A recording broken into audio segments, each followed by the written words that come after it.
Inicio del archivo Pegar 01 de marzo de 2026, 8:30 de la tarde. Me llamo Coronel Penélope Vega.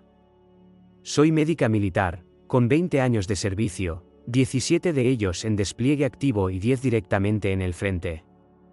He suturado heridas durante tormentas de arena, he traído niños al mundo dentro de tiendas de campaña mientras detonaban proyectiles cerca, y he tratado traumas tan severos que permanecieron bajo mis uñas durante semanas. Nunca perseguí medallas.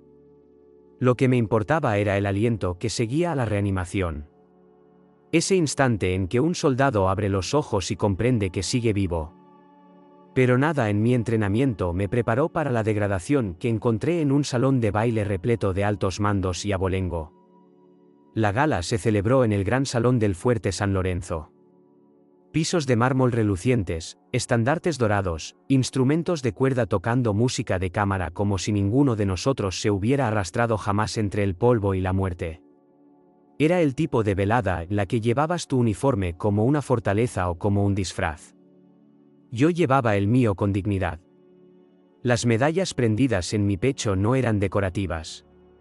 Existían por el sargento primero Méndez, que se desangró en mis brazos, y por la especialista Álvarez, que recibió metralla en el ojo y aún así encontró el coraje para llamar a su madre. No había ido para hacerme notar. Fui porque el mando me había invitado. No había previsto ver a mi familia allí.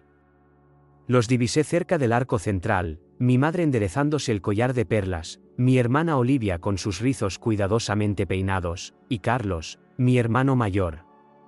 Ex oficial de inteligencia, ahora consultor de defensa civil, que todavía se comportaba como si el ejército le debiera algo. Me acerqué en silencio y asentí con la cabeza. Antes de que pudiera pronunciar una palabra, Carlos se giró y me evaluó. Su labio se curvó con algo entre la presunción y el desprecio. Entonces lo dijo: deja de actuar como una enfermera, Penélope, esta no es tu sala de urgencias. Las palabras golpearon más fuerte que cualquier proyectil de mortero. Lo miré, a su traje planchado, al martini en su mano, a esa sonrisa, la que siempre comunicaba: no perteneces aquí. Lo dijo con el volumen justo para que la pareja que estaba cerca lo captara, y lo suficientemente bajo para asegurar que yo fuera la que pareciera dramática si respondía. No me inmuté. Había enfrentado disparos con mucha mejor puntería.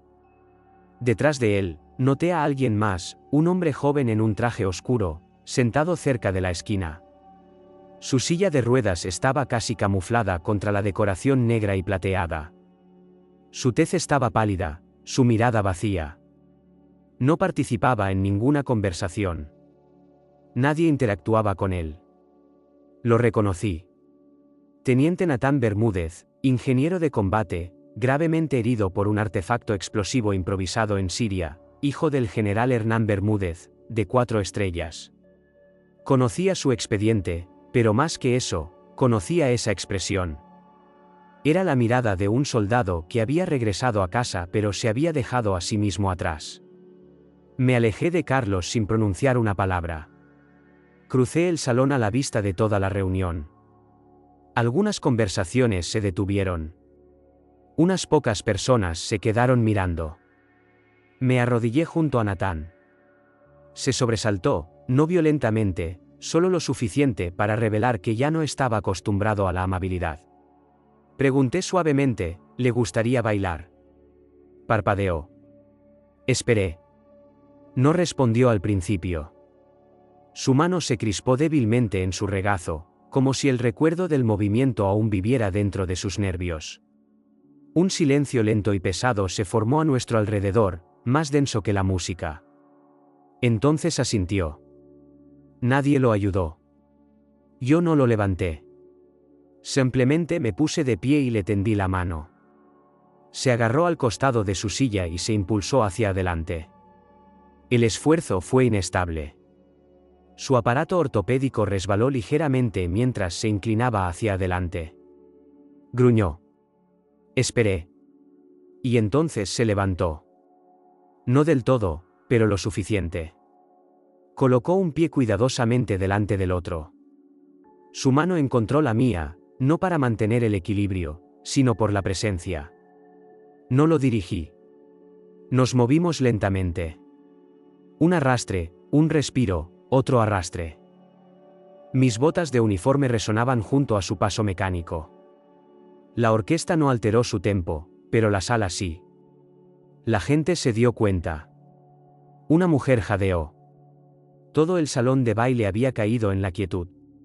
Carlos miraba fijamente, con su copa suspendida en el aire.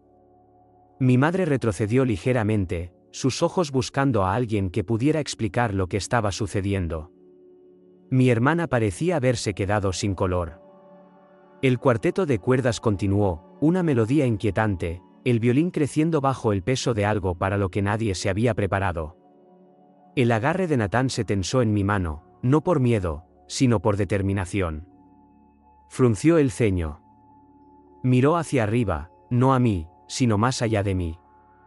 Entonces, lentamente, comenzó a rotar, apenas un cuarto de vuelta, desequilibrado. Pero fue su elección moverse, su elección dar el siguiente paso, y yo lo seguí. No completamos un vals, pero completamos algo más. Natán exhaló profundamente, asintió una vez y volvió a bajar a su silla. Sus ojos, antes vacantes, ahora brillaban con algo peligrosamente cercano a la esperanza. Me alisé el uniforme y ajusté mi cuello. El silencio se mantuvo, luego llegaron unos pasos, medidos y pesados. El general Hernán Bermúdez cruzó el piso como un hombre navegando el espacio entre el protocolo militar y el dolor personal. Su pecho estaba cubierto de estrellas, pero sus ojos estaban llenos de agua. Se detuvo ante nosotros. La sala contuvo la respiración. Miró a su hijo, luego a mí, y entonces, con una voz fracturándose bajo generaciones de disciplina, dijo: «Coronel, acaba de salvar la vida de mi hijo». No sonreí. Simplemente asentí. Detrás de mí, mi familia permanecía congelada, en silencio. Por primera vez, Carlos no tenía nada que decir. El viaje a casa fue silencioso, pero no del buen tipo. Del tipo que hierve justo por debajo de la ebullición, listo para desbordarse. Del tipo que hace que el aire dentro de una camioneta de lujo se sienta como una cámara de presión. Me senté detrás del conductor, observando mi reflejo en la ventana tintada. Las barras de metal en mi pecho captaban tenues destellos de las luces de la ciudad que pasaban a la deriva. No las enderecé. Dejé que se quedaran descentradas. El silencio se fracturó en el momento en que el conductor cerró la puerta. Mi madre habló primero. «Bueno, eso fue inapropiado», dijo, alisando el pañuelo de seda en su cuello como si hubiera sido arrugado por la vergüenza misma. No respondí. Mantuve mi mirada en la ventana. Ella se inclinó ligeramente hacia adelante, su voz agudizándose. «No podías simplemente sentarte y aplaudir cortésmente. Realmente necesitabas convertir a ese pobre chico herido en un espectáculo».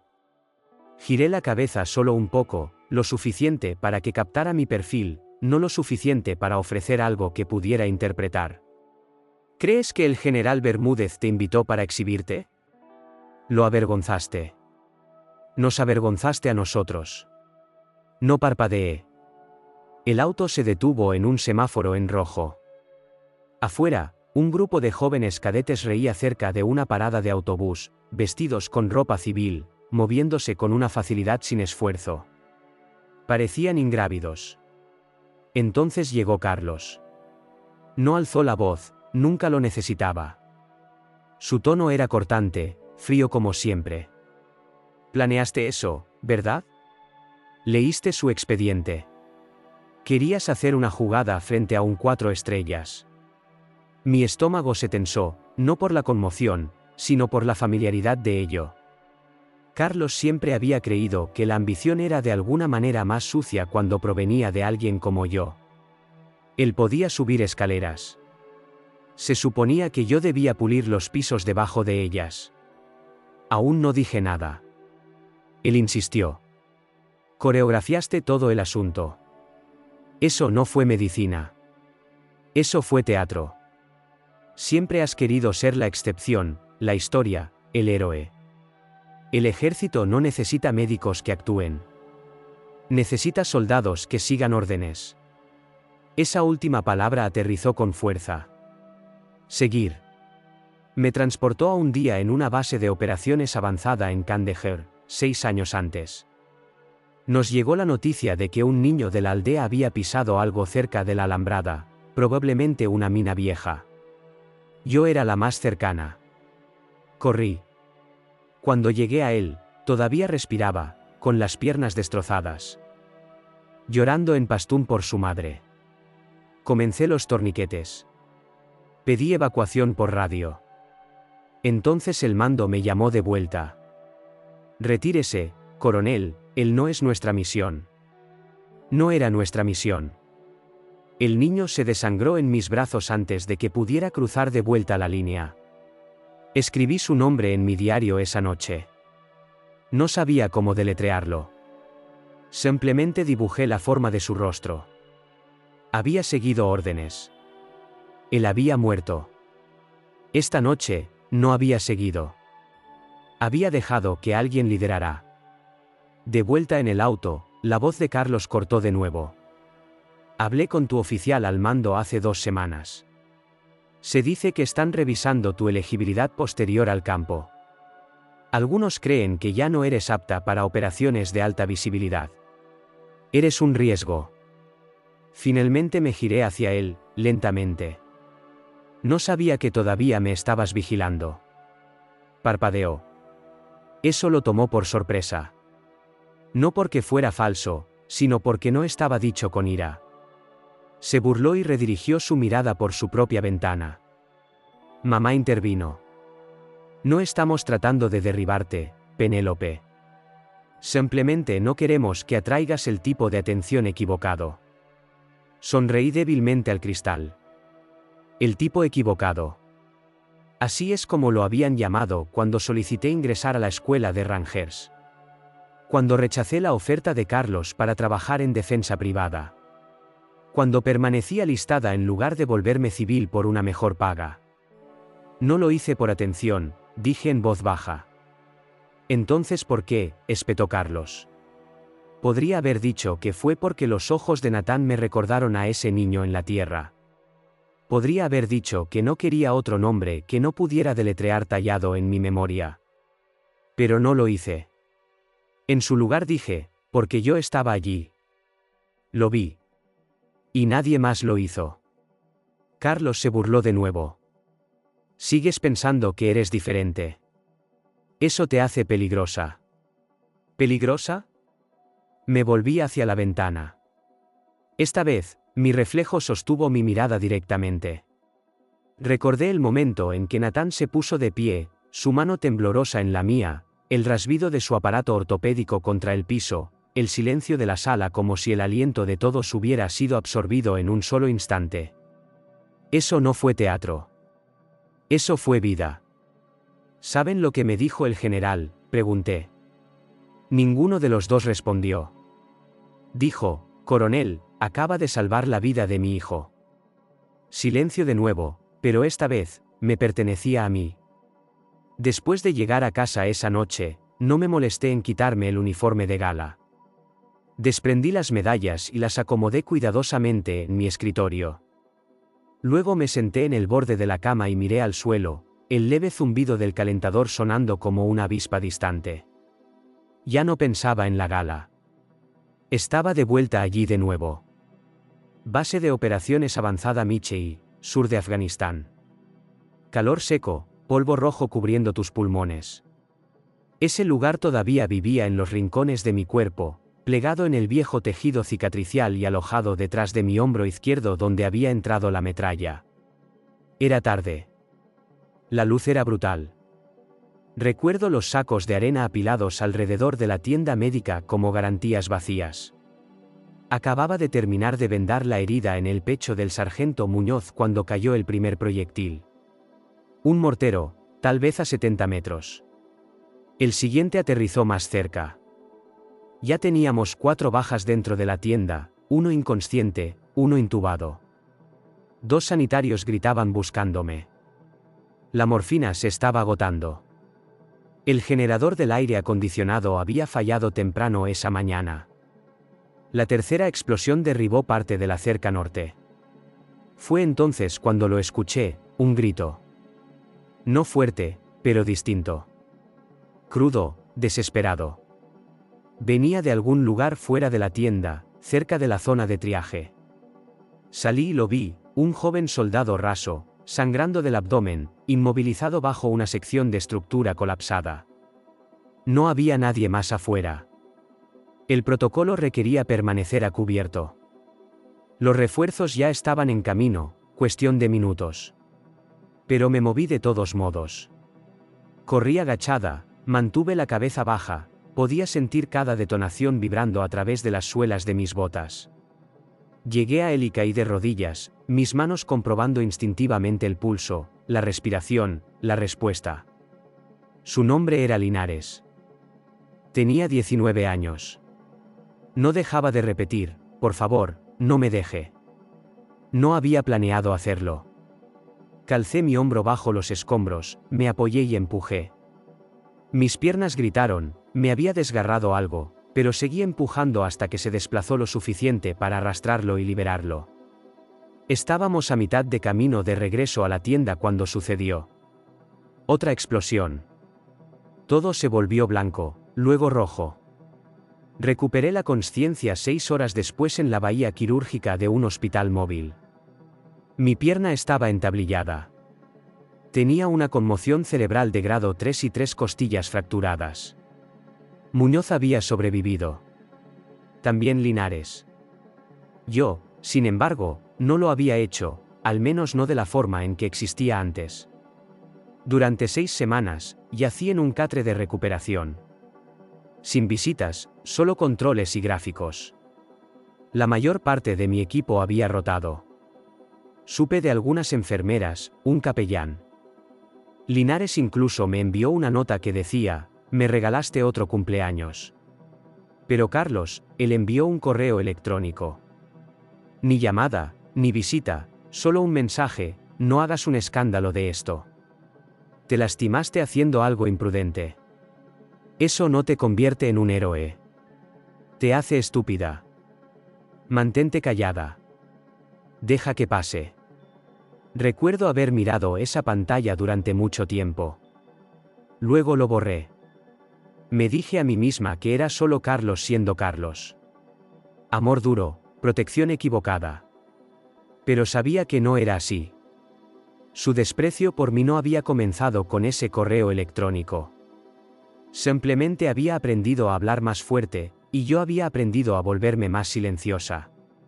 Después de mi alta, no fui a casa. Me quedé en la base, presenté los informes posteriores a la acción, completé las evaluaciones psicológicas, pasé la reincorporación física 6 semanas antes de lo previsto. Nadie dijo mucho, excepto un teniente coronel que me dijo, no estás hecha como la mayoría. Lo dijo como un cumplido. Yo lo cargué como una advertencia. Durante un tiempo, traté de convencerme de que no era personal. Que el desapego de Carlos era su forma de sobrellevarlo. Que ser el hermano mayor lo había endurecido. Que tal vez se sentía disminuido por mí. Pero en el fondo, lo entendía. Su desprecio no era accidental. No era distancia emocional u orgullo herido. Era estructural. Él no creía que yo perteneciera allí. Ni en el campo, ni en el uniforme, ni en la mesa. Me consideraba una historia que tuvo suerte, una médica que tropezó en su camino hacia un puñado de medallas y una posición que no se había ganado. Él insistiría en que no se trataba de género, sin embargo, cada frase que pronunciaba estaba saturada de ello. Me llamaba imprudente. Decía que buscaba atención. Afirmaba que yo no entendía la guerra real. Y permití que lo dijera durante años. Pero eso terminó esta noche, porque cuando le tendí la mano a Natán Bermúdez, no actué. No desobedecí. No hice alarde. Vi a alguien que nadie más estaba viendo. Y por una vez, alguien me vio a mí también. Esas 7 palabras del general Bermúdez no fueron adulación. Fueron reconocimiento. Por primera vez en mucho tiempo, alguien de ese rango me miró y no vio a una enfermera que se había extraviado en un campo de batalla. Vieron a un coronel que se había ganado cada paso. 3 días después de la gala, llegó un sobre blanco liso a mi alojamiento. Sin marcas, sin insignias, solo mi nombre en letras de imprenta. Lo abrí con cuidado, sin querer arrugarlo. Dentro había una nota doblada, escrita a máquina y firmada al pie.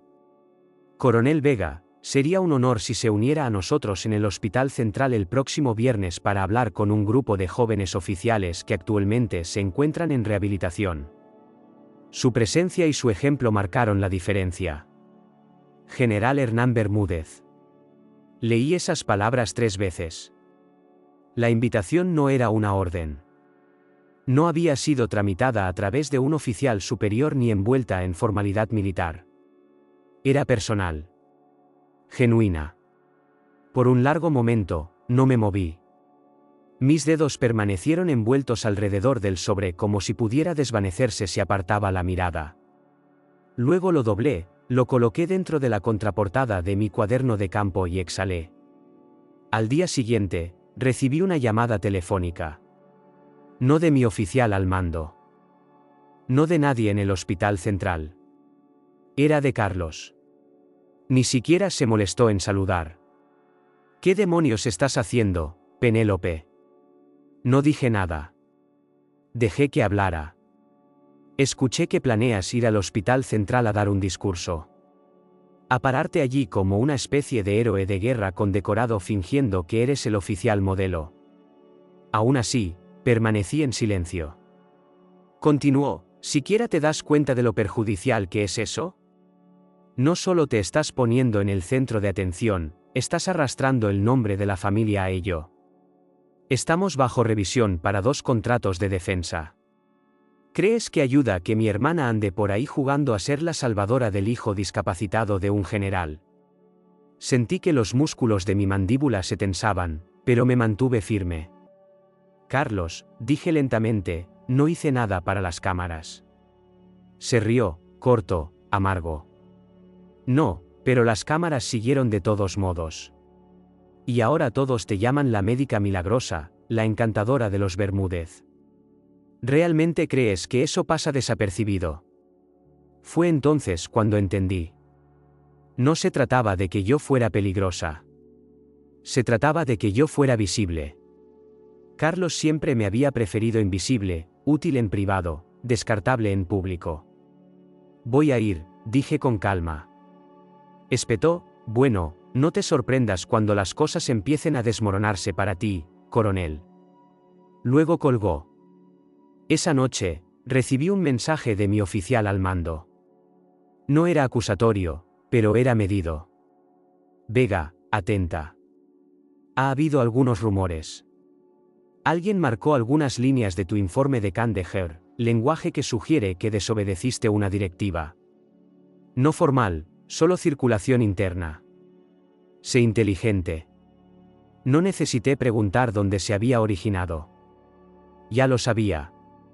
A la mañana siguiente, 2 medios de noticias separados publicaron artículos en línea. Titulares de ciberanzuelo de baja categoría, insinuaciones vagas. Médica de campo o riesgo. El heroísmo de la coronel cuestionado tras el foco de la gala. Controversia detrás del uniforme. La verdadera historia de Penélope Vega. Citaban fuentes anónimas, despojaban viejos informes de misión de su contexto y citaban a un ex soldado anónimo que alegaba que una vez puse en peligro a una unidad al actuar sin autorización. No había pruebas. Pero no necesitaba verlas. Esa era la estrategia.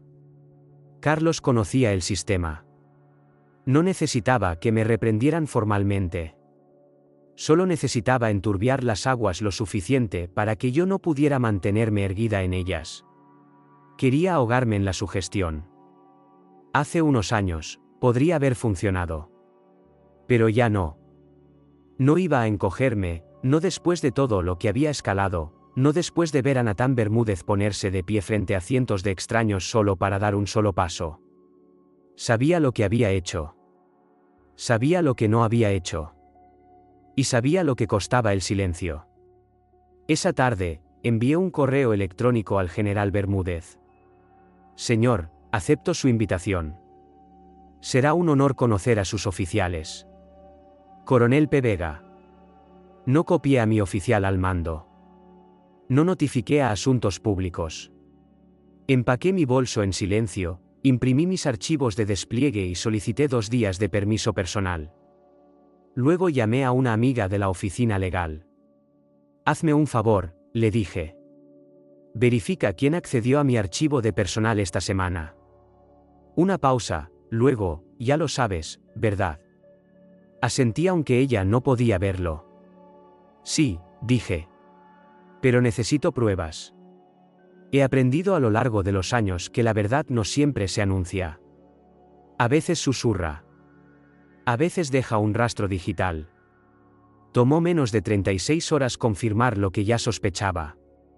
Carlos no se había limitado a hacer una llamada telefónica o circular unas pocas medias verdades. Había estado operando detrás de escena durante meses, alineándose con una coalición de contratistas de defensa y legisladores conservadores, cabildeando silenciosamente contra la integración total del personal médico-militar en operaciones de primera línea. Su argumento, que los médicos, particularmente las oficiales mujeres en roles adyacentes al combate, socavaban la cohesión de la unidad y desdibujaban la claridad operativa. Había notado fragmentos de ello antes, artículos de opinión con lenguaje codificado, audiencias del Congreso enmarcando preocupaciones sobre los límites del despliegue. Pero no me había dado cuenta de lo cerca que había llegado hasta que vi mi nombre en uno de sus memorandos internos. No era público, todavía no. Pero un contacto en asuntos de defensa, alguien a quien una vez entrené en atención de trauma de campo, lo marcó discretamente. El memorando enumeraba 3 nombres: Coronel P. Vega, Teniente T. Silva, Mayor R. Leiva. Las 3 éramos médicas militares. Las 3 habíamos recibido condecoraciones al valor en la última década. Las 3 habíamos aparecido brevemente en materiales de divulgación del Departamento de Defensa promoviendo la medicina de combate avanzada.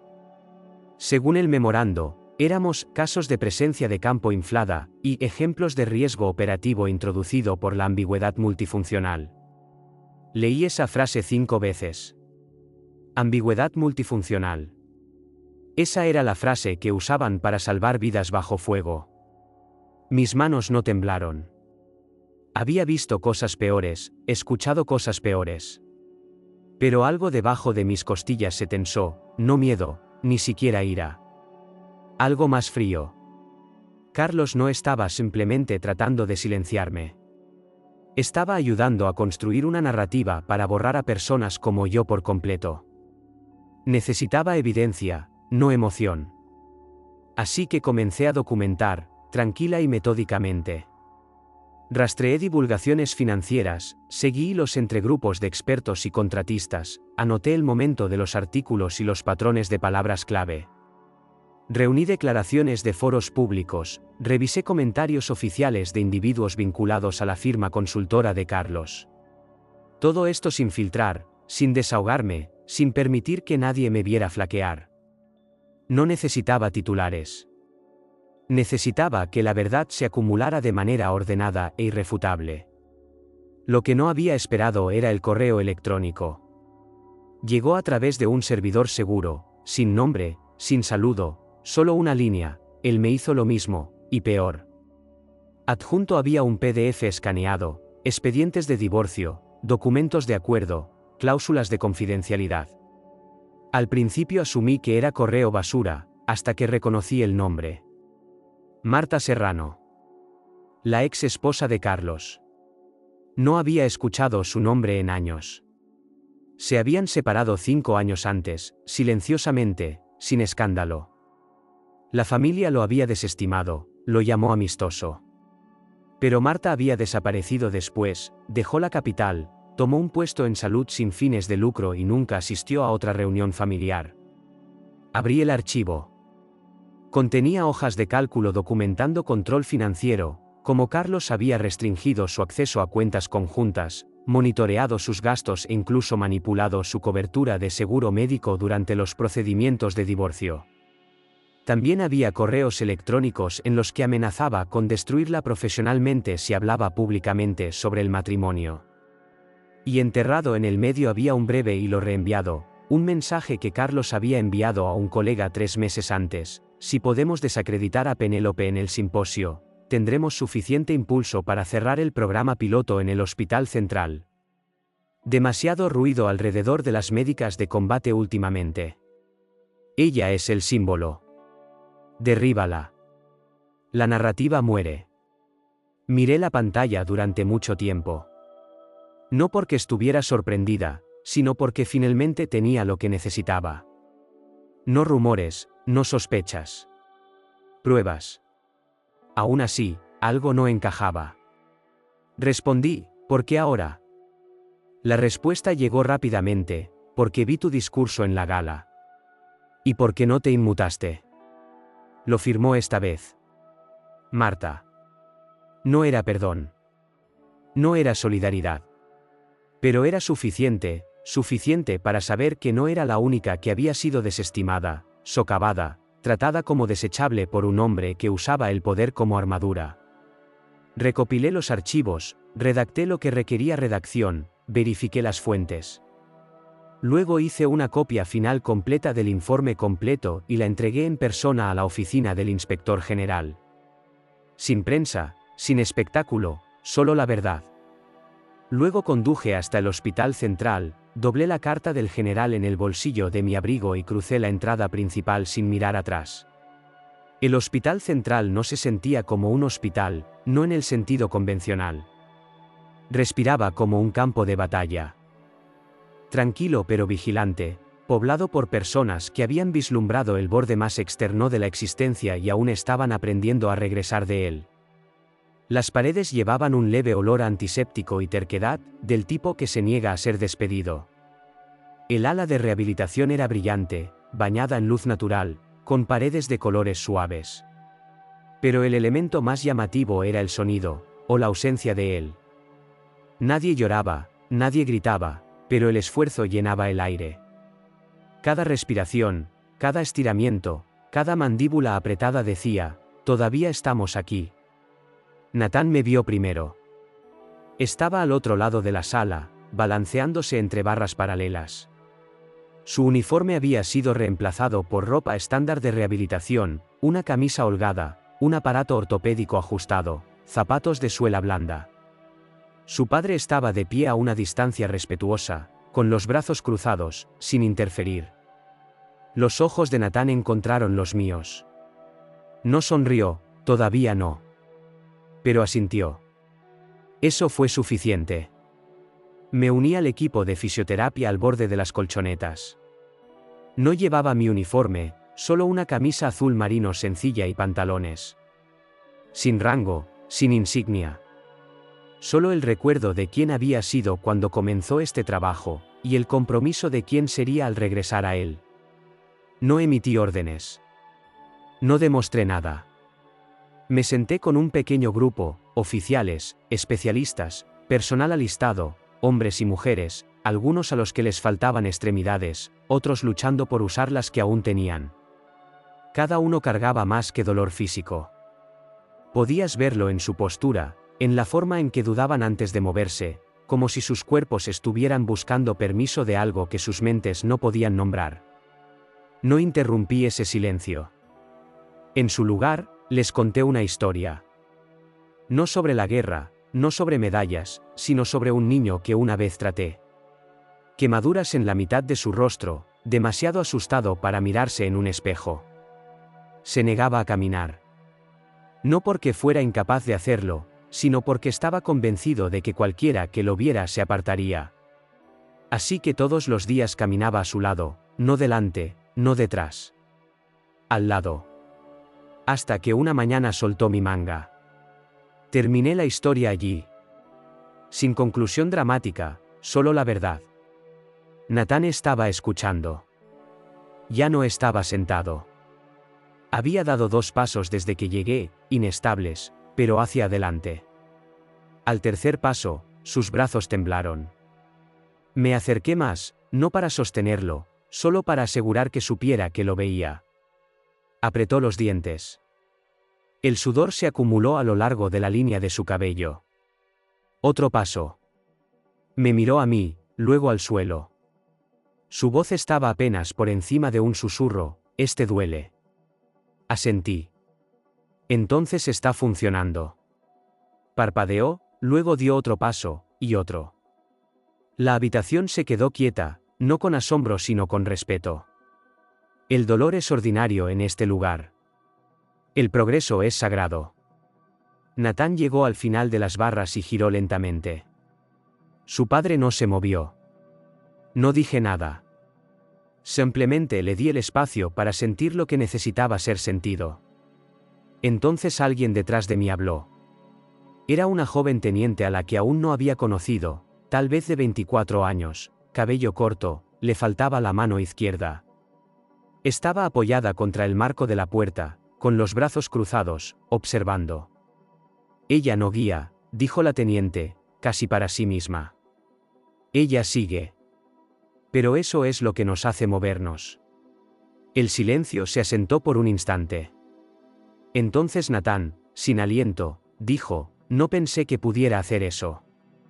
Respondí: «Eso es porque te enseñaron a esperar a que alguien te dijera cuando era el momento». Se miró sus propios pies como si pertenecieran a otra persona, luego volvió a mirarme a mí. «Ya no quiero esperar más». «Entonces no lo haga», dije. «Solo asegúrese de que el próximo paso sea suyo».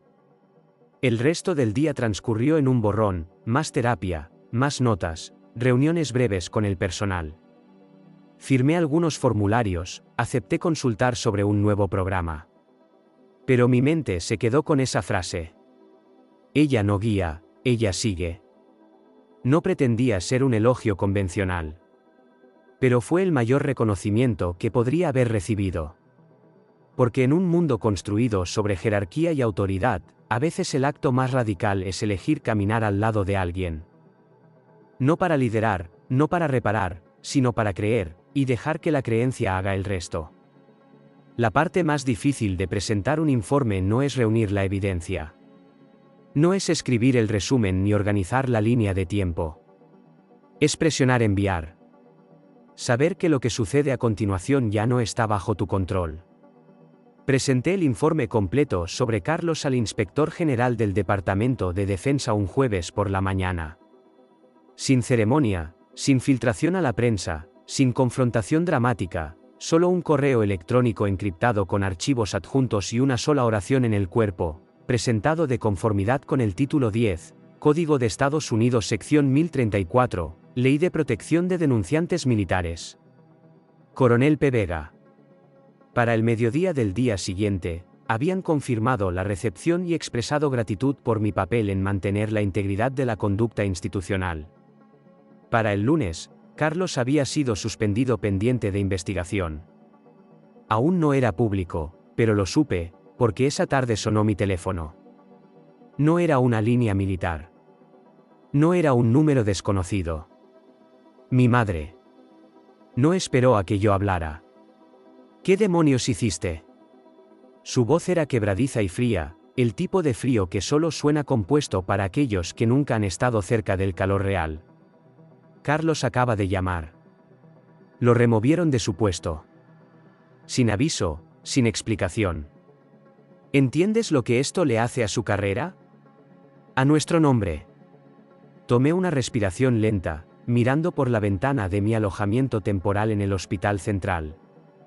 Mamá, dije con calma, presenté pruebas. No las fabriqué. Humillaste a esta familia, Siseo. Arrastraste a tu propio hermano por el barro, ¿para qué? Algún foco de atención en una gala. Casi me río. No porque fuera divertido, sino porque ella todavía creía que esto se trataba de un baile. ¿Crees que hice esto para avergonzarlo?, pregunté. ¿Crees que quería esto? Una pausa, breve. Siempre lo ha resentido, dijo. Desde la infancia. Nunca pudiste tolerar no ser la favorita. Dejé que eso se asentara. Luego dije lo único que podía: mamá, no estoy enojada. Ni siquiera estoy herida. ¿Entonces qué estás? Estoy cansada, dije. Cansada de fingir que el silencio es lo mismo que la paz. Otra pausa. Entonces lo dijo: eres igual que tu padre.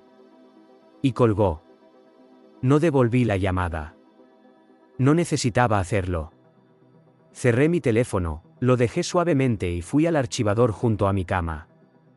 Saqué un trozo de papel doblado, una carta escrita por mi padre hace 15 años, justo antes de su despliegue en Rammani.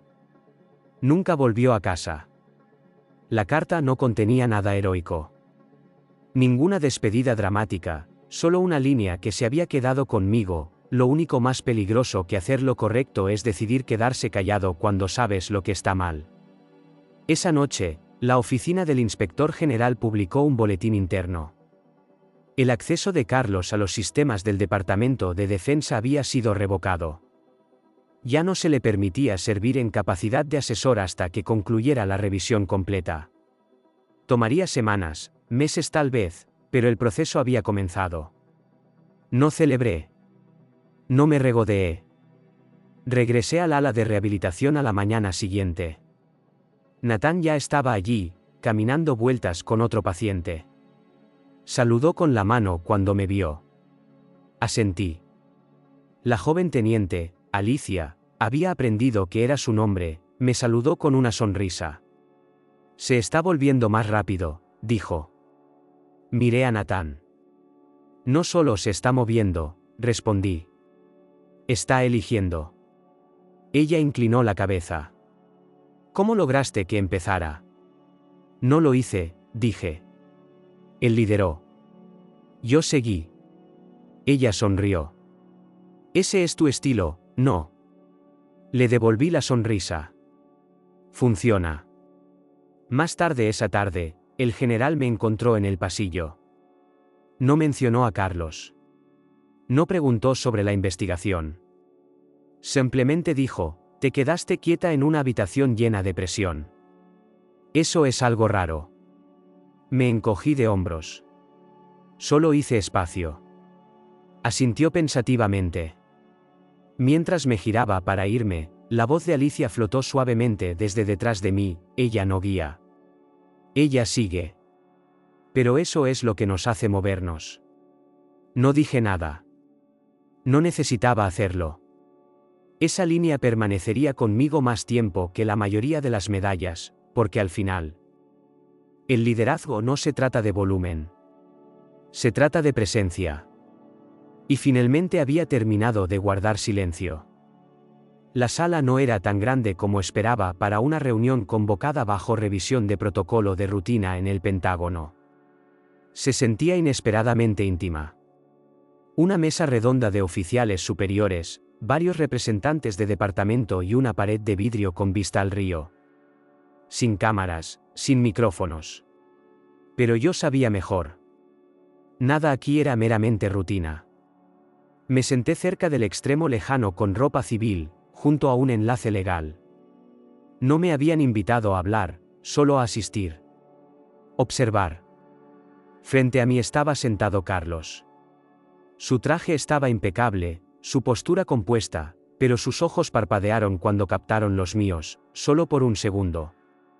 Luego miró hacia otro lado, como si yo fuera una imperfección inconveniente en un día cuidadosamente arreglado.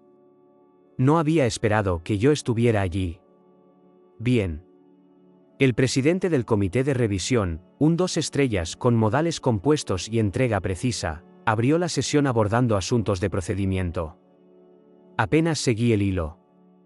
Mi atención estaba en la carpeta en sus manos, la que tenía mi nombre en la pestaña.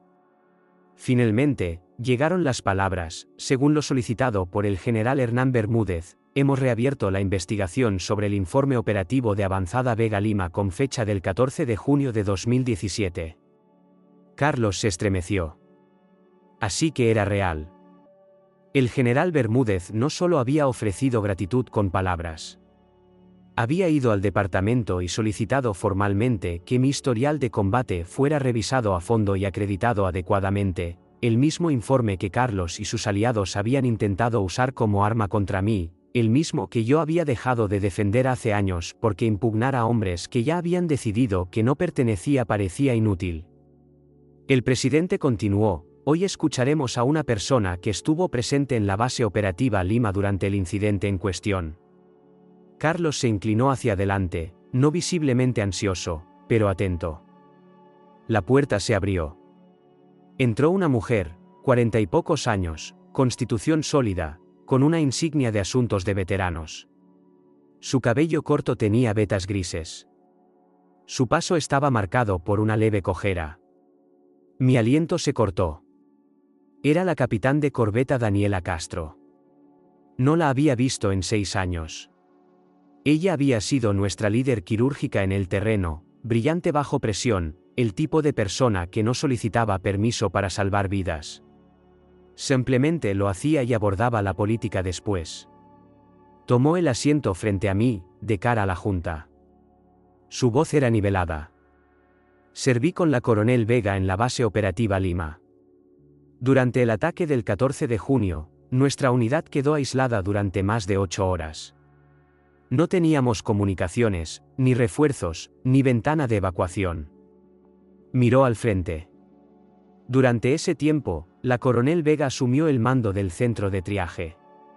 Estabilizó 9 lesiones críticas, incluidas 2 hemorragias abdominales, una amputación parcial y un pulmón colapsado.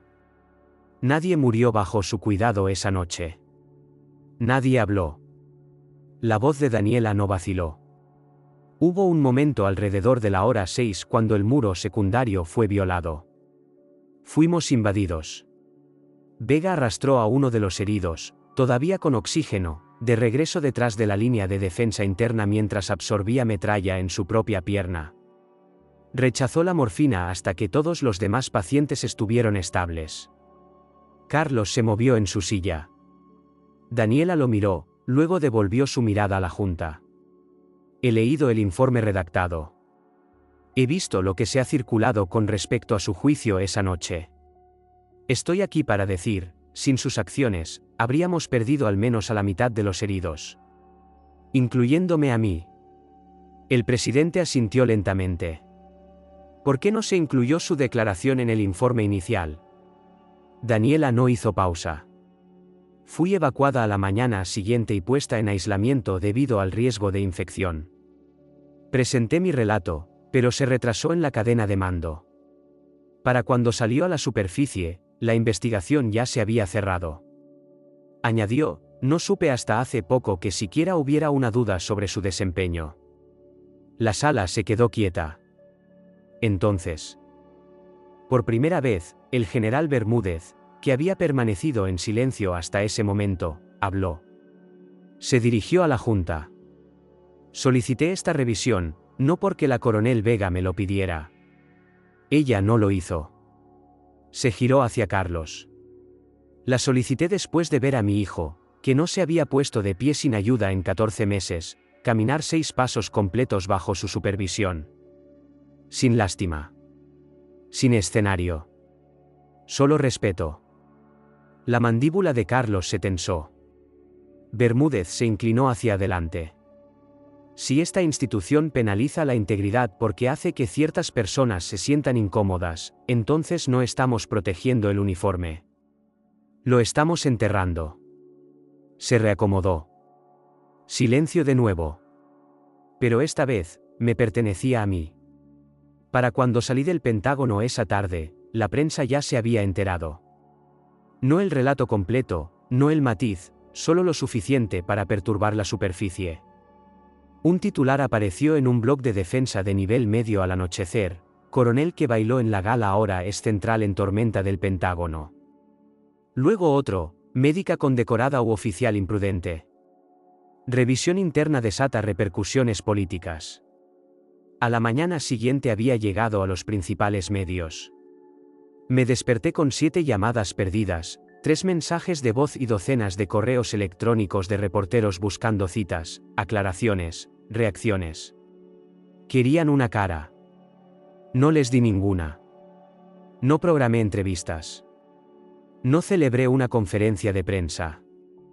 No aparecí en programas. En su lugar, escribí una carta a mano.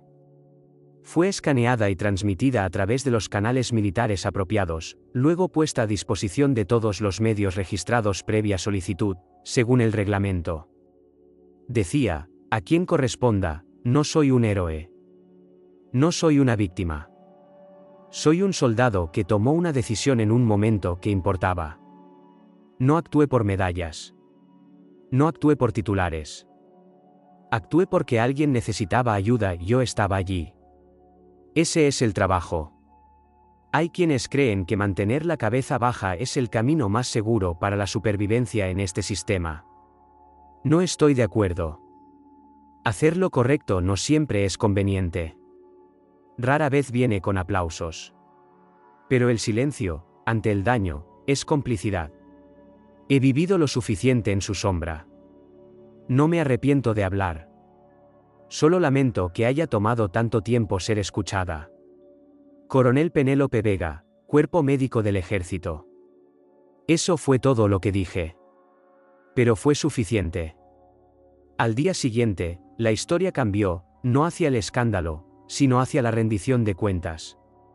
Se iniciaron auditorías internas. Los contratos vinculados a la firma de Carlos fueron congelados a la espera de investigación.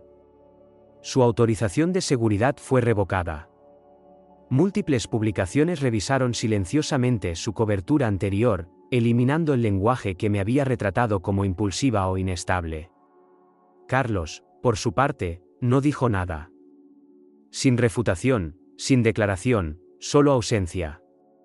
Era la primera vez en su carrera que el poder no lograba protegerlo. También era la primera vez que reconocí que él no sabía quién era sin él. Circularon rumores de que sus asociados estaban creando distancia, que su nombre ya no estaba siendo considerado para un nombramiento en un grupo de expertos, que ciertas alianzas, forjadas en salas privadas y acuerdos tácitos, comenzaban a deshacerse. Y yo regresé al Hospital Central. El mismo pasillo, la misma ala de rehabilitación, las mismas caras. Solo que ahora algo había cambiado. Cuando entré a la habitación, nadie se puso de pie ni saludó, pero miraron. No por curiosidad.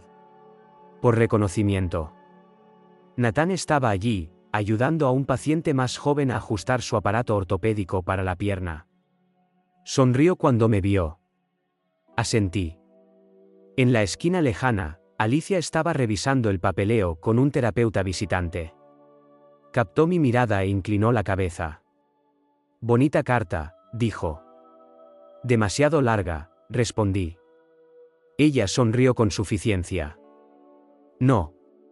Justo lo suficiente. Más tarde, pasando por las ventanas que daban al jardín de rehabilitación, reflexioné sobre la palabra que todos seguían buscando. Héroe. Me disgustaba, porque los héroes implican distancia, perfección, elevación. Eso no era lo que yo quería. Yo quería proximidad. Conexión. Cambio a nivel del suelo. No quería ser recordada por un titular. Quería ser recordada por el silencio que rompí. Uno de los pacientes más jóvenes se acercó antes de que me fuera ese día. Apenas 20 años, todavía vistiendo su dolor como armadura. Me miró con incomodidad y dijo: señora, se sintió que valió la pena ir contra alguien tan poderoso. Lo consideré. Luego respondí: no se sintió como ir contra nada. Se sintió como quedarse quieta mientras todo lo demás intentaba empujarme hacia atrás. Asintió lentamente, como si entendiera. Tal vez lo hizo.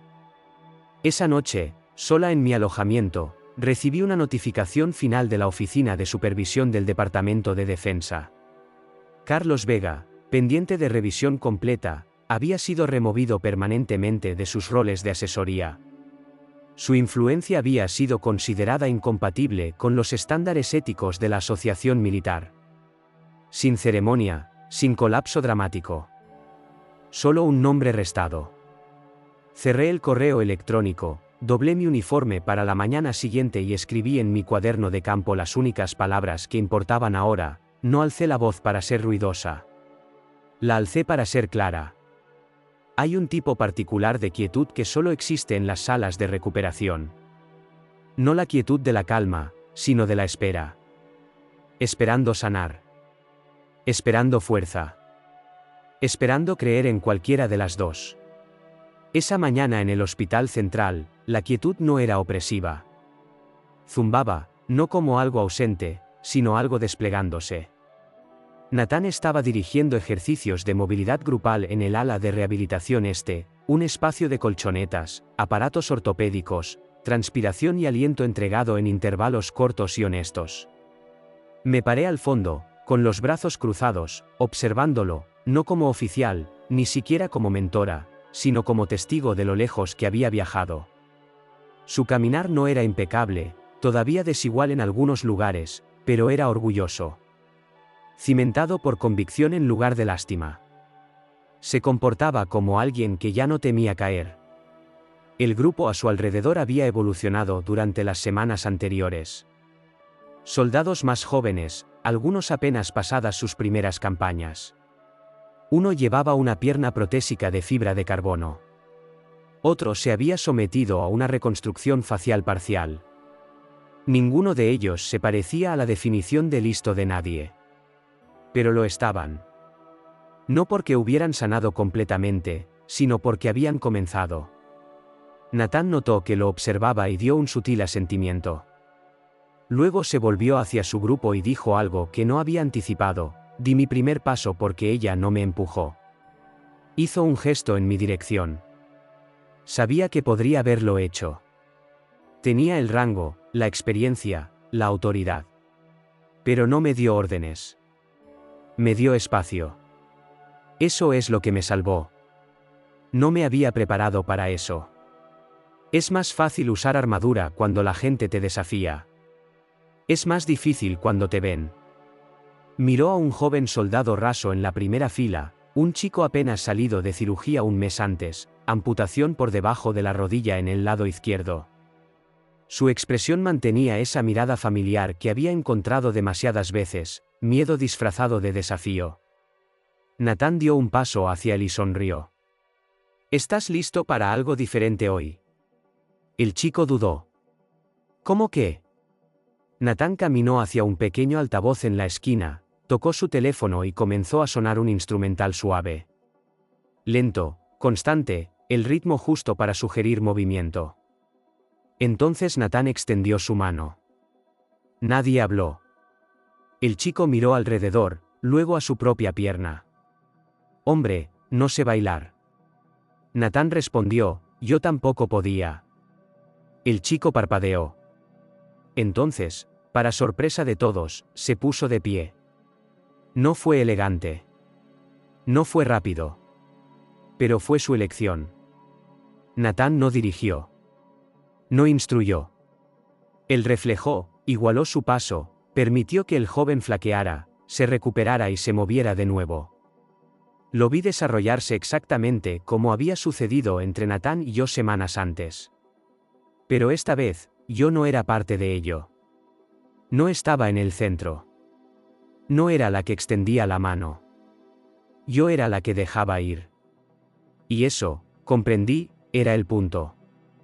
La recuperación no se trata de volver a donde una vez estuviste. Se trata de crear espacio para que alguien más se levante. Cuando terminó la música, Natán y el chico intercambiaron un breve asentimiento. Sin palmas, sin aplausos, solo un entendimiento mutuo. Uno de los terapeutas se inclinó hacia mí y susurró, realmente se está convirtiendo en algo, ¿verdad? Asintió. Ya lo es. Más tarde ese día, encontré a Natán cerca de los bancos del patio, bebiendo agua y ajustando su aparato ortopédico. No esperaba que comenzaras un programa de baile, dije. Se rió entre dientes. No planeaba hacerlo. Pero funciona. Me senté a su lado. Una brisa de otoño pasó. El aire llevaba el aroma de hojas secas y eucalipto. ¿Recuerda lo que me dijo ese primer día?, pregunté. Pensó por un momento. Recuerdo que no me dijo qué hacer. Sonreí. Dijo que duele. Y le dije que eso significaba que estaba funcionando. Asintió, mirando hacia el jardín. Sigue siendo cierto, dijo. Aunque duele menos. Nos sentamos en silencio por un rato. Luego me miró y preguntó, ¿cree que estoy listo? ¿Para qué? Para hacer por alguien más lo que usted hizo por mí. Encontré sus ojos. Ya lo está. Miró su aparato ortopédico, ajustó la correa, luego susurró casi para sí mismo, ella no guía. Ella sigue. Pero eso es lo que nos hizo movernos. No respondí. Esa línea ya no era mía. Le pertenecía a él ahora. Pidió reunirse en el viejo mirador, el lugar donde solíamos andar en bicicleta de niños, donde nuestro padre nos llevaba después de los largos domingos de iglesia y nos enseñaba a lanzar piedras al cañón. No respondí a su mensaje de texto de inmediato. No estaba segura de querer ir. Pero aparecí, no por obligación, no por nostalgia. Solo por cierre. Carlos ya estaba allí cuando llegué. Estaba de espaldas a mí, con ambas manos descansando en la barandilla como si intentara anclarse. No se giró cuando me acerqué. No dijo hola. Simplemente miró hacia el borde y dijo, solía pensar que siempre estarías detrás de mí. No respondí. Continuó, eras la niña que coloreaba dentro de las líneas. La que lloraba cuando mamá olvidaba tu cumpleaños. No se suponía que me superaras en rango. No se suponía que brillaras más. Finalmente, se giró. Su rostro parecía más viejo de lo que recordaba, o tal vez simplemente más pesado. Carlos siempre había cargado las expectativas de nuestra familia como medallas. Ahora repiqueteaban como cadenas. Pensé que si te cortaba lo suficientemente temprano, seguirías siendo manejable, admitió. Su voz no vaciló. No era una confesión buscando absolución, era una observación. No te odiaba, añadió rápidamente. Simplemente no quería que probaras que yo no era especial. Dejé que el silencio se asentara entre nosotros.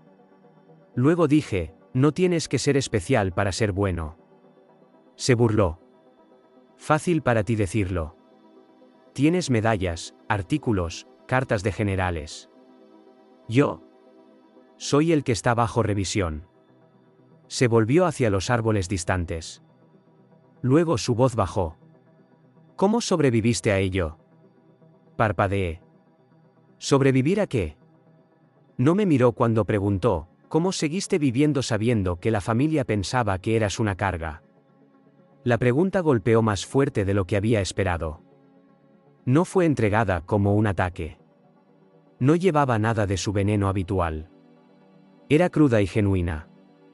Inhalé, luego dije con cuidado, viví porque sabía que no necesitaba que nadie me guiara para ponerme de pie.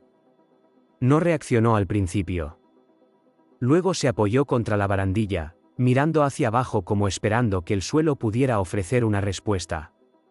Solía pensar que el control era fuerza, dijo en voz baja. Pero la verdad es que tenía miedo. Si tenías éxito sin mí, no tenía excusa. Me seguía diciendo que eras imprudente, emocional, ingenua. Pero leí los informes. Vi lo que hiciste en Afganistán. Lo que hiciste por Natán. Me miró, sin disculpa en sus ojos, pero tampoco furia. Solo un hombre que se había quedado sin ilusiones. Pensé que el liderazgo se trataba de ser seguido, dijo. Se trata de hacerse a un lado para que otros puedan moverse, respondí. Pasó un momento. Luego preguntó, ¿me odias? El viento cambió a nuestro alrededor. Lo consideré honestamente, las marcas que había presionado en años de mi vida, tanto a través de palabras como de los silencios que las seguían, la forma en que había reformulado mi lealtad como amenaza. Pero también pensé en nuestro padre, en nuestra infancia, en las horas pasadas construyendo fuertes de almohadas y corriendo hacia el camión de los helados. No, dije. Pero tampoco estoy esperando que cambies. Eso aterrizó. Asintió una vez, no comprensión, tal vez, pero algo cercano a la aceptación. Voy a dejar el puesto de asesoría, dijo finalmente. Aún no es oficial. Pero no pertenezco allí. Ya no. No ofrecí felicitaciones ni condolencias. Simplemente me paré a su lado, un último momento de aire compartido. Se empujó de la barandilla y se sacudió polvo invisible de su abrigo. Bueno, murmuró, supongo que saliste bien. Luego se alejó. Sin abrazo, sin despedida, solo pasos disolviéndose en la grava. Y por primera vez en años, no lo seguí. Me quedé. Habían dicho que el evento sería modesto, una reunión militar cerrada, sin cámaras, sin prensa. Pero cuando llegué al auditorio de la base esa mañana, encontré filas de uniformes, filas de medallas, filas de silencio esperando ser llenadas. La sala olía a madera pulida y moderación formal. Cada asiento sostenía a alguien que había luchado, soportado pérdidas, sangrado o guiado a otra persona de regreso desde el borde. Cada rostro cargaba el peso de lo que se requería para usar ese uniforme sin ser aplastado debajo de él. No había usado mi uniforme de gala completo desde el día en que me nombraron coronel. Pero esta vez me paré de manera diferente, no por lo que estaban a punto de presentarme, sino porque finalmente había liberado la necesidad de su permiso para mantenerme erguida. El general Bermúdez abrió la ceremonia. Parecía mayor que la última vez que lo había visto, pero también más suave. Hoy, dijo, con voz firme, presentamos la medalla al mérito dedicado no simplemente por coraje en el campo de batalla, sino por una forma más profunda de valor. Uno que sana donde otros han destruido. Uno que se atreve a restaurar lo que la guerra ha roto. Me paré en atención, aunque por dentro estaba conteniendo la respiración. Continuó, la coronel Penélope Vega no simplemente salvó a mi hijo. Recordó a toda una generación de guerreros que la recuperación no es debilidad. Que el trabajo silencioso realizado sin cámaras ni titulares es a veces el mayor servicio de todos. Su voz se fracturó muy levemente. Luego asintió hacia mí. Di un paso adelante. La sala se levantó en una ovación de pie, no atronadora, no ese tipo de multitud, sino profunda y cimentada, como si el aire mismo se hubiera vuelto más pesado con significado. Colocó la medalla alrededor de mi cuello. Era sustancial. Se inclinó y susurró, esto debería haber sucedido hace años. Siento que no fuera así. Asentí. Sucedió cuando más se necesitaba, señor. Sonrió. Los aplausos continuaron mientras me giraba para enfrentar la sala. Escaneé los rostros reunidos. En el extremo lejano de la tercera fila, la vi, la madre de Natán, con las manos apretadas con fuerza, una lágrima trazando su mejilla, el orgullo tallado en su postura. Y luego en la última fila, lo más atrás posible, sin uniforme de gala, sin etiqueta con nombre, solo un hombre con un traje sencillo parado solo. Carlos. Sus hombros estaban rígidos, su expresión ilegible. Nadie a su alrededor reconocía su presencia.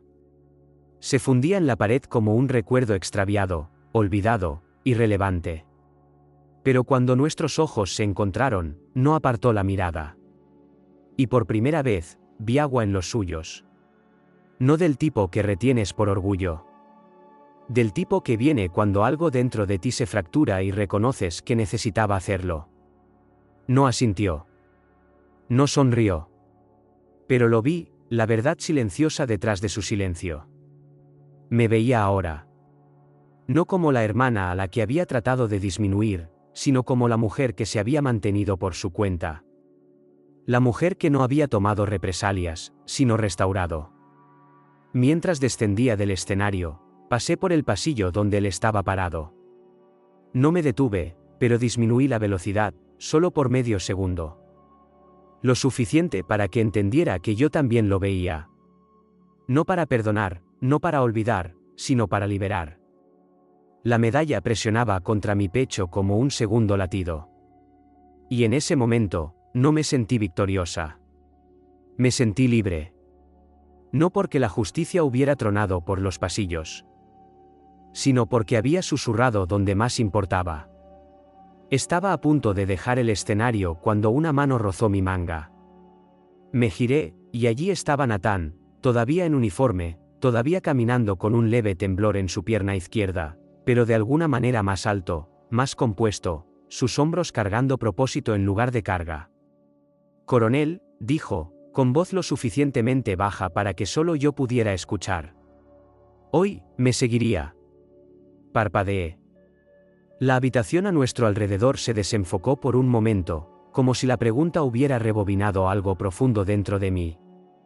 El joven que una vez se sentó en silencio en una silla de ruedas era ahora el que me pedía que lo siguiera. Asentí una vez. Siempre. Natán tomó la delantera. No pregunté a dónde íbamos. Simplemente me moví 2 pasos detrás de él, de la forma en que una vez había seguido a cirujanos mayores a través de tiendas de triaje en zonas de guerra. Pasó junto al general, junto a su padre, junto a la expresión de sorpresa de Bermúdez que se disolvió lentamente en una comprensión silenciosa. Natán caminó directamente al podio donde acababa de ser condecorada. Ajustó el micrófono, luego miró hacia atrás una vez para confirmar que yo todavía estaba allí. Luego comenzó. «Mi nombre es Natán Bermúdez», dijo, su voz con un leve temblor. «Y quiero decir algo, no como el hijo de un soldado, sino como un soldado aún en formación. Se podría haber oído caer un alfiler. Estaba roto cuando la coronel Vega me encontró. No solo mi cuerpo. Mi creencia. Mi voluntad. Mi sentido de importar». Miró a través del mar de rostros uniformados, todos esperando. Ella no me reparó. No me empujó. Ni siquiera me pidió que me pusiera de pie. Hizo una pausa. Bailó conmigo. La gente se movió en sus asientos. Ella me mostró que la dignidad no se restaura a través de la lástima o el aplauso, sino siendo visto. Tratado no como lo que has perdido, sino como lo que todavía eres. Se giró a su izquierda y levantó la mano. Desde el pasillo lateral, un pequeño grupo de soldados comenzó a dar un paso adelante, uno por uno. Una joven con un brazo protésico. Un ex infante de marina con temblores. Un hombre tranquilo cuya mirada nunca terminaba de asentarse. Cada uno de ellos se movió hacia el escenario, no marchando, no saludando. Simplemente llegando. Tomaron el micrófono uno por uno. Estaba listo para darme de baja. No creía que mereciera atención. Ella se sentó a mi lado durante 3 horas y no dijo nada. Pero estaba allí. Me avergonzaba ser visto en público. La coronel Vega me dijo, «Te ganaste cada cicatriz. Llévala como una historia que vale la pena contar». Nunca he usado mangas largas desde entonces. Mi madre dijo que debería dejar de llamarme soldado. La coronel dijo, «Todavía lo eres. Siempre lo serás». Sus palabras no sacudieron las paredes. Sacudieron algo más, tranquilo y duradero, como tierra siendo removida suavemente, finalmente preparada para un nuevo crecimiento. Me quedé allí mientras hablaban, pero no avancé. Este no era mi momento. Era el de ellos.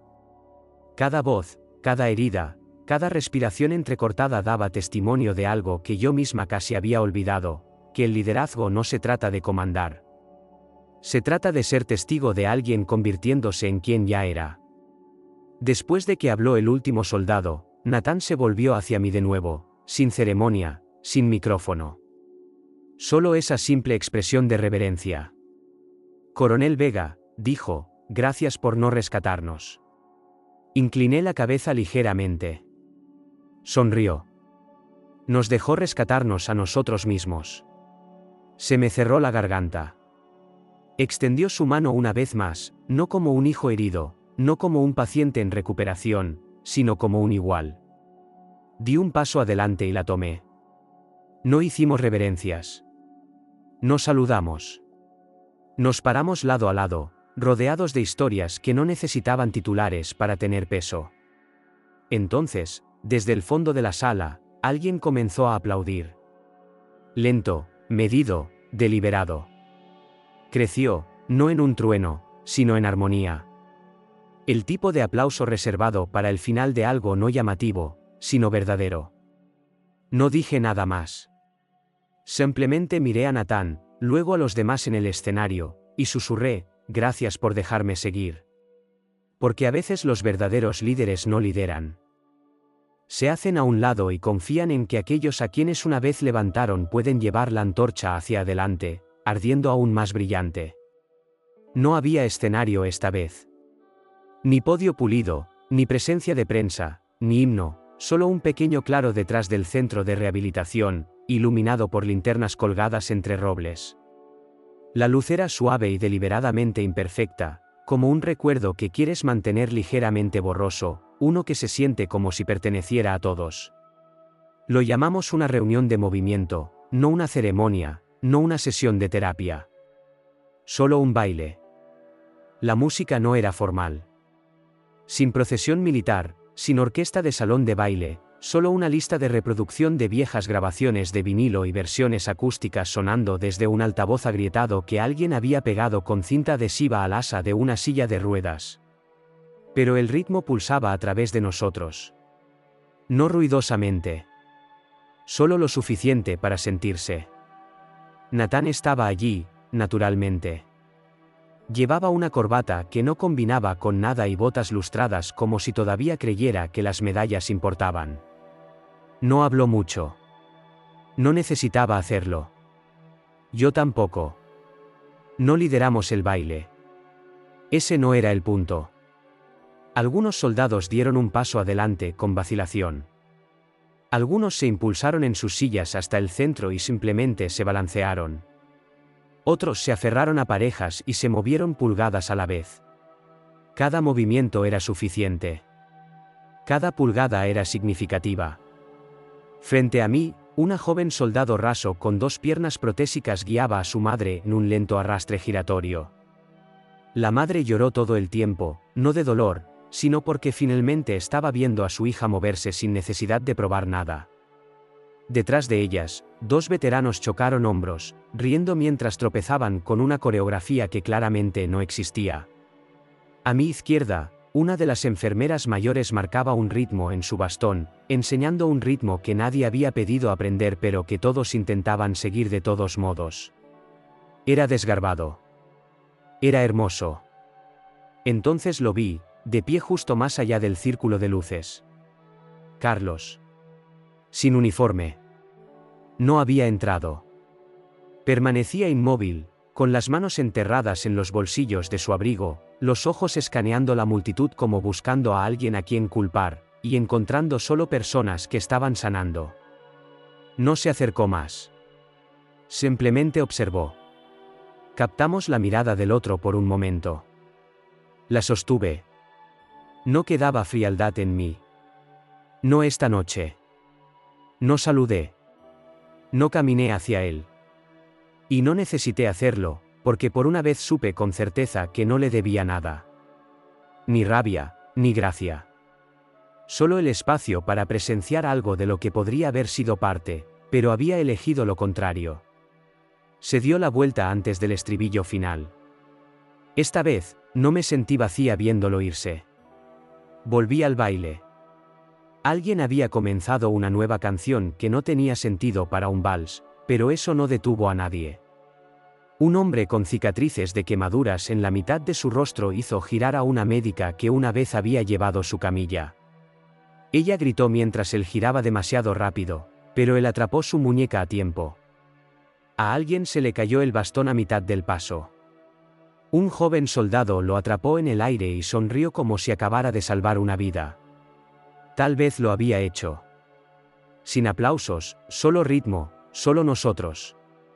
Y en algún lugar dentro de ese claro apenas iluminado, el pasado aflojó su agarre. Entré en el centro, donde nadie me miraba como coronel o hermana o hija que había traído vergüenza al nombre de la familia. Me miraban simplemente como alguien que se había atrevido a bailar primero. Nathan se movió a mi lado, inclinándose cerca. «Coronel», dijo suavemente, sonriendo. Alcé una ceja. «Esta noche», susurró, «bailamos por usted». Pero negué con la cabeza. No, dije gentilmente. Esta noche, bailamos por nosotros. Asintió.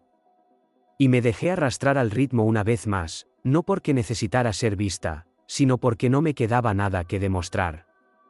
Las estrellas parpadeaban a través de las ramas en lo alto. Por un momento, la guerra en mis huesos se calmó. Esto no era venganza. Esto era liberación. Así es como se veía la curación, incómoda, sin guión, valiente y profunda, profundamente humana. Solía caminar detrás de la gente. No por miedo, no por debilidad, sino porque eso es lo que me enseñaron. Que el personal de apoyo se queda en segundo plano, detrás de la gloria, detrás de los rangos. Incluso después de obtener mi comisión, incluso usando este uniforme, todavía lo decían, a veces cruelmente, a veces gentilmente, sigues siendo solo una enfermera. Pero esto es lo que no entendían. Nunca necesité ser guiada. Ni entonces, ni ahora. Aprendí esa verdad un paso a la vez. En tiendas de triaje empapadas de sudor y silencio, cuando no llegaban órdenes y el instinto preservaba vidas. El día que le pedí a un soldado herido que bailara, no porque estuviera listo, sino porque merecía sentirse visto. En cada día que seguía avanzando mientras mi hermano intentaba borrarme de la historia, simplemente porque no encajaba en la versión de soldado con la que deseaba ser asociado. Solía creer que ser desestimada por tu propia familia era la herida más profunda. No lo era. El verdadero dolor era fingir que no importaba. Así que dejé de fingir. Dejé de esperar a que alguien me guiara fuera de las sombras que habían construido. Y al caminar hacia adelante por mi cuenta, silenciosamente, sin espectáculo, no solo lideré a otros. Me lideré a mí misma fuera de su estrecha mirada. Esta noche, bajo estas linternas de papel y árboles desnudos, rodeada de aquellos lo suficientemente valientes para moverse sobre extremidades temblorosas y corazones remendados, finalmente lo veo con claridad. Cada paso que damos, sin importar cuán inestable sea, es un tipo de historia. La mía no se trata de medallas, desafío o venganza. Se trata de convertirse. Se trata de regresar a mí misma. Y donde quiera que estén, cualesquiera que sean sus cicatrices o silencios, espero que sepan que eso es posible para ustedes también. Antes de despedirme, me encantaría saber desde dónde están viendo esto. Es una mañana tranquila con una taza de café caliente, o una noche tarde cuando historias como esta les hacen compañía. Házmelo saber en los comentarios, leo cada uno con gratitud. Y si esta historia los conmovió, por favor consideren suscribirse al canal, no solo para escuchar más historias como la mía, sino para formar parte de una comunidad que todavía cree en la amabilidad, la curación y las segundas oportunidades. Gracias por pasar este tiempo conmigo hoy. Donde quiera que estén, espero que lleven esta historia con ustedes. Y recuerden, a veces el milagro no toca a su puerta. Espera en silencio hasta que estén listos para abrir su corazón. Cuídense. Soy la coronel Penélope Vega, y finalmente sé quién soy.